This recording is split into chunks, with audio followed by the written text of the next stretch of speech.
আচ্ছা, আপনারা এই যে ব্যারিকেড দিচ্ছেন, এই আন্দোলনটা আপনারা কতক্ষণ চলবে আর কেন আপনারা করছেন? এই আন্দোলনটা আসলে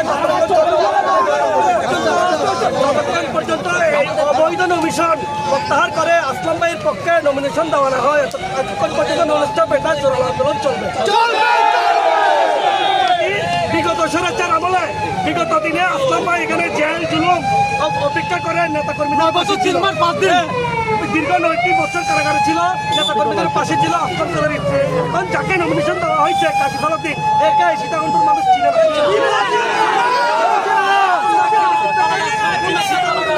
কোনোদিনও মেনে নিবে না। এই অবৈধ নমিশন অবিলম্বে প্রত্যাহার করতে হবে।